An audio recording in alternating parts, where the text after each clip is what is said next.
Savol.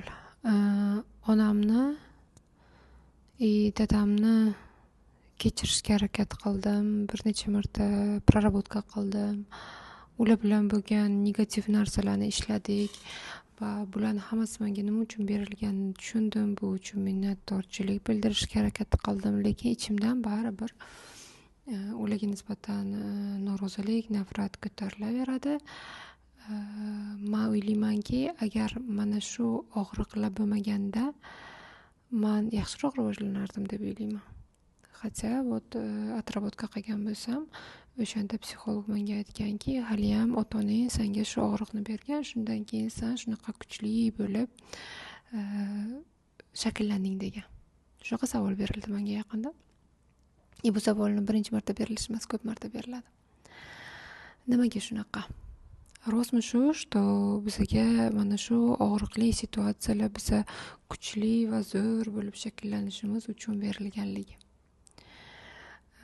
Men o'ylaymanki, bu утешение.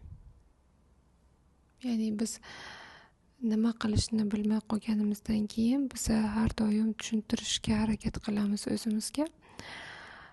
Mana bunaqada bola ota-onasini qaysidir negativniy состояниесini ko'rdi yoki bolani ota-onasi u bilan qanaqadir negativniy narsa qilib qo'ydi va bola ota-onasi haqidagi shakllantirilgan kartina mirasi bor, dunyoqarashi bor.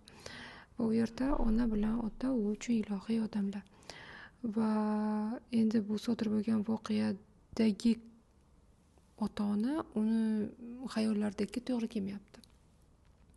Va bu joyda biz nima qilamiz? Psixikamiz buni ko'tara olmagandan keyin boshqa yo'li bilan tushuntirishga harakat qilamiz. Men o'sha paytda onam o'zini shunaqa nimaga tutganini endi tushundim va biz onamizni oqlaymiz masalan. Yoki bu situatsiya menga berilgan, mana endi men kuchli bo'ldim, shu narsalarga erishdim, agar bu bo'lmaganda erishmasdim. Yo'q, bu shunchaki ota-onani oqlash, ota-onani yomon demaslik va o'sha yomon degan joyingizdagi judayam ko'p ota-onangizga nisbatan his qilgan negativniy chувствоlarni, hissiyotlarni исключать qilish, yo'q deb hisoblash, noto'g'ri deb hisoblash. Bunda bizga lehchi bo'lmaydi. Vaqtincha bo'lishi mumkin. Bu o'zimizni aldashimiz bo'ladi. Lehchi qachon bo'ladi? Ota-onani yomon ko'rish mumkin. Ota-onadan nafratlanish mumkin. Ota-onadan g'azablanish mumkin. Va bu sizni hissiyotlaringiz. Va bu hissiyotlar sizni aqlingizdan, xohishingizdan tug'iladigan hissiyotlar emas.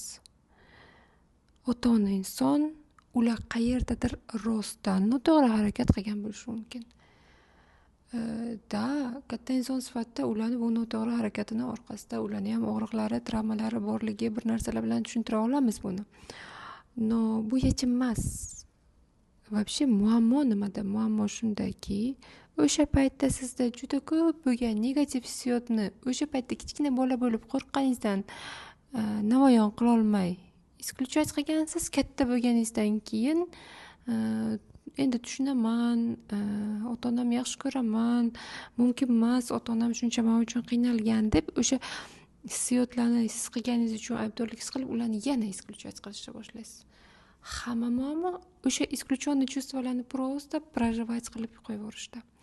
Bu hissiyotlarni tan olsak, biz ota-onamizni yomon ko'ramiz degan emas. Bu hissiyotlarni yashab o'tsak, bu ota-onamizni yomon ekanligini tasdig'i degani ham emas. Ya'ni ota-onani butunlay o'zi haqidagi xulosalar uchun bu hissiyotlar fakt bo'lib kela olmaydi. Shunchaki o'sha davrda qaysidir xatti-harakatida noto'g'ri bo'lishi mumkin. Va hamma narsani o'z nomi bilan atasak, bu katta odamning ответственностida edi va u buni bajarmadi yoki yaxshi bajarmadi va o'sha paytda men uni yomon ko'rdim. va travmalarni shifolaydigan narsa mana shu narsalarni, chuvstvolarni yana qayta yashab o'tish hisoblanadi.